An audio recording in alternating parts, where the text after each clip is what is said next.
Assalamualaikum warahmatullahi wabarakatuh.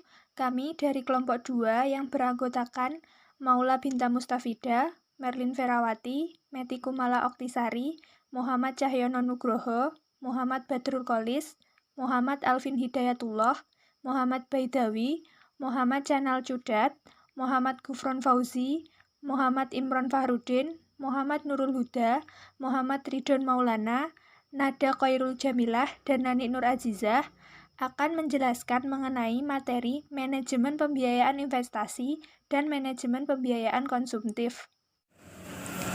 Selanjutnya, saya akan menjelaskan dari manajemen pembiayaan investasi. Pembiayaan investasi adalah pembiayaan investasi yang bertujuan untuk rehabilitas, modernisasi, serta ekspansi dari usaha-usaha produktif seperti pembiayaan, pembelian atau pembangunan tempat usaha, pembelian mesin, serta kendaraan-kendaraan operasional. Jadi, pembiayaan investasi adalah bertujuan untuk memberikan sebuah pembiayaan untuk seperti usaha-usaha atau pembelian untuk guna untuk keperluan produksi. Pembiayaan investasi diberikan kepada nasabah untuk keperluan investasinya, yaitu penambahan modal, mengadakan rehabilitas, perluasan usaha, ataupun pendirian proyek yang baru. Pembiayaan investasi diberikan oleh bank syariah kepada nasabah untuk pengadaan barang-barang modal atau aset tetap yang memiliki 15 nilai ekonomis lebih dari 1 tahun. Secara umum, pembiayaan investasi ini ditujukan untuk pendirian perusahaan atau proyek baru maupun proyek pengembangan, modernisasi mesin dan peralatan, pembelian alat angkutan yang digunakan untuk kelancaran usaha, serta perluasan usaha. Pembiayaan investasi umumnya diberikan dalam nominal besar, serta jangka panjang dan menengah. Selanjutnya, yang kedua yaitu ciri-ciri dari investasi. 1. Berdasarkan prinsip syariah dengan akad murabahah atau ijarah. Yang kedua, digunakan untuk pembelian atau penyewaan tempat usaha, peralatan investasi meliputi mesin, kendaraan, alat berat, dan lain-lain, dan pembangunan. Yang ketiga, jangka waktu pembiayaan yaitu hingga 5 tahun. Yang keempat, plafon mulai dari 100 juta.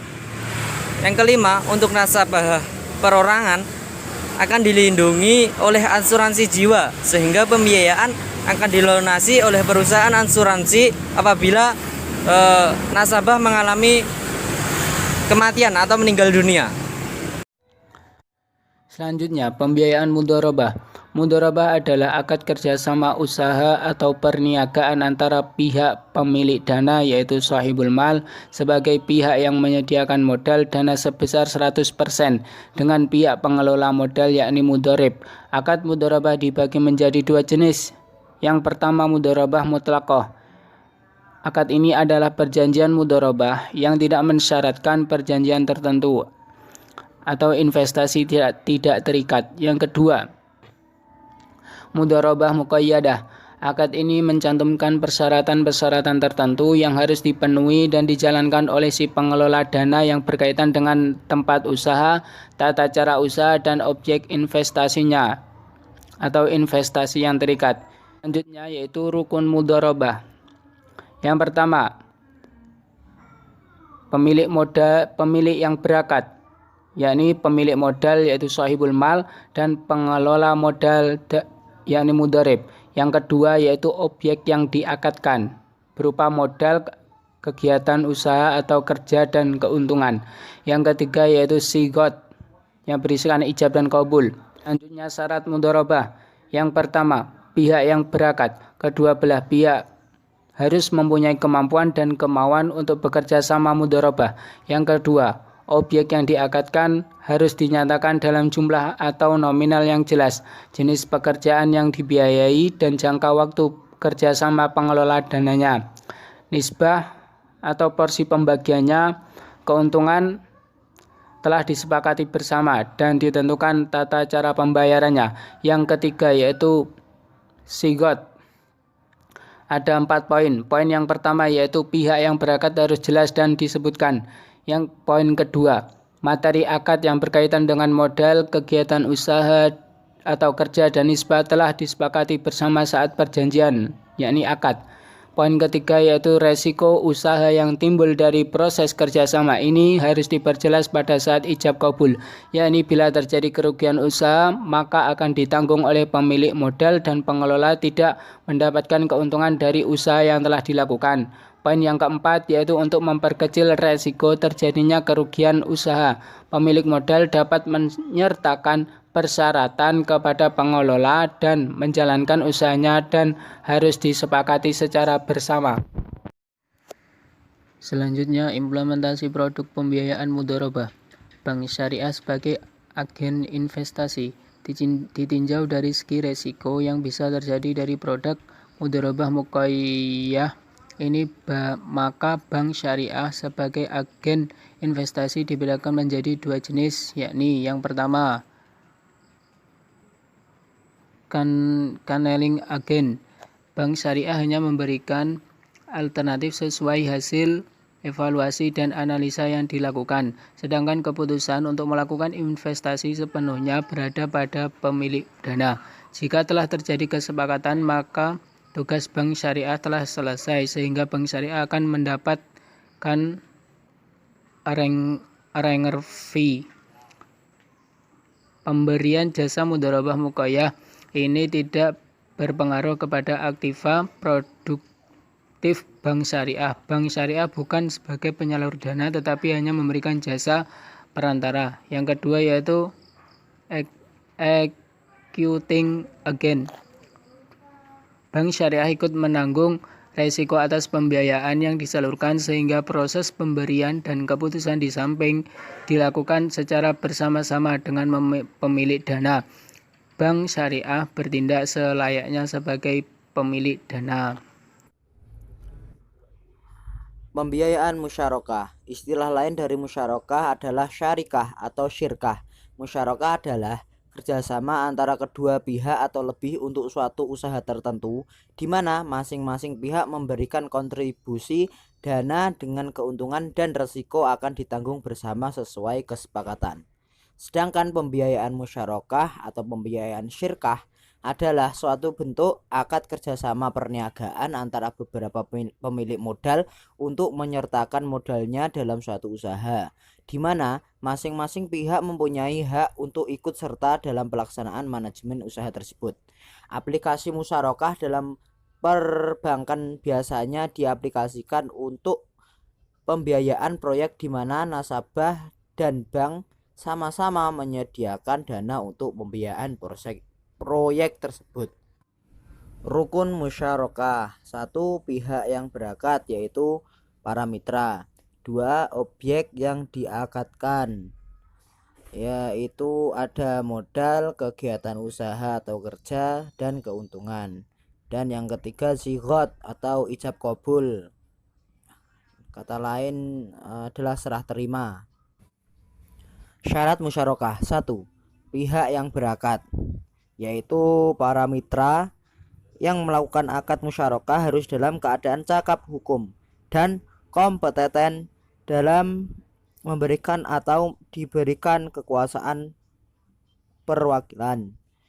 Yang kedua yaitu objek yang diakadkan yaitu modal yang diberikan dalam bentuk uang tunai, emas, perak atau yang nilainya sama. Dan modal dapat pula berupa aset perdagangan, yakni seperti barang-barang, perlengkapan dan sebagainya, termasuk pula aset tidak berwujud seperti hak paten dan lisensi. Partisipasi para mitra dalam pekerjaan musyarakah adalah sebuah hukum dasar dan tidak diperkenakan bagi salah satu dari mereka untuk mencantumkan ketidakikutsertaan mitra lainnya. Namun dengan demikian terhadap kesamaan kerja bukanlah syarat utama. Dan yang ketiga zighot, yaitu berbentuk pengucapan yang menunjukkan tujuan, ijab qabul tadi. Terus akad dianggap sah jika diucapkan secara verbal atau dilakukan secara tertulis dan disaksikan. Jadi harus ada saksi ya. Berikutnya adalah implementasi produk musyarakah. Syirkah al-inan adalah syirkah yang paling tepat untuk diimplementasikan ke dalam produk pembiayaan bank syariah. Syirkah al-inan ini biasanya diperuntukkan untuk pembiayaan proyek di mana mitra atau pihak dan lembaga keuangan syariah sama-sama menyediakan modal untuk membiayai proyek tersebut. Setelah proyek selesai, mitra atau pihak mengembalikan dana tersebut berikut bagi hasil yang telah disepakati bersama. Jadi syirkah al-inan membiayai proyek di mana mitra dan lembaga keuangan syariah sama-sama menyediakan modal. Dan setelah mitra mengembalikan dana tersebut dikenai bagi hasil yang telah disepakati bersama. Berikutnya yaitu fitur-fitur pembiayaan investasi. Yang pertama, berdasarkan prinsip syariah dengan akad murabahah atau ijarah sesuai dengan spesifikasi kebutuhan investasi. Yang kedua, dapat digunakan untuk pembelian atau penyewaan tempat usaha, peralatan, investasi seperti mesin, kendaraan, alat berat dan lain-lain, dan pembangunan. Yang ketiga, jangka waktu pembiayaan hingga 5 tahun. Yang keempat, plafon mulai dari 100 juta. Yang kelima, untuk nasabah perorangan akan dilindungi oleh asuransi jiwa sehingga pembiayaan akan dilunasi oleh perusahaan asuransi apabila nasabah atau mitra mengalami meninggal dunia. Yang keenam, pelunasan sebelum jatuh tempo tidak dikenakan denda. Jenis-jenis pembiayaan konsumtif. Yang pertama, pembiayaan multiguna syariah. Yang kedua, pembiayaan yang diberikan kepada karyawan pemerintah atau swasta bonafide. Yang ketiga, pembiayaan pemilikan kendaraan. Yang keempat, pembiayaan yang ditujukan bagi nasabah yang bermaksud melakukan pembelian atau pemilikan kendaraan. Yang kelima, pembiayaan pemilikan rumah. Yang keenam, pembiayaan yang ditujukan bagi nasabah yang bermaksud melakukan pembelian rumah baru atau second. Disertai lampiran kelengkapan legalitas, yakni legalitas permohonan atau KTP, KSK, surat nikah, NPWP, dan lain-lain. Serta persetujuan perusahaan, yakni rekomendasi, surat kuasa pemotongan gaji, dan lain-lain. Serta legalitas agunan atau SCH, SHGB, SHM, BPKB, IMP, PBB, dan lain-lain. Alur penetapan akad pembiayaan konsumtif. Yang pertama, jenis kegunaan pembiayaan yang dibutuhkan nasabah apabila untuk kebutuhan konsumtif semata. Harus dilihat dari sisi apakah pembiayaan tersebut berbentuk jasa atau pembelian barang. Yang kedua, jika untuk pembelian barang tersebut berbentuk ready stock atau good in process. Apabila ready stock, pembiayaan yang diberikan adalah pembiayaan murabahah. Namun, jika berbentuk good in process, yang harus dilihat berikutnya adalah dari sisi apakah proses barang tersebut memerlukan waktu di bawah 6 bulan atau lebih. Apabila di bawah 6 bulan, pembiayaan yang diberikan adalah pembiayaan salam. Jika proses barang tersebut memerlukan waktu lebih dari 6 bulan, pembiayaan yang diberikan adalah istisna. Yang ketiga, jika pembiayaan tersebut dimaksudkan untuk memenuhi kebutuhan.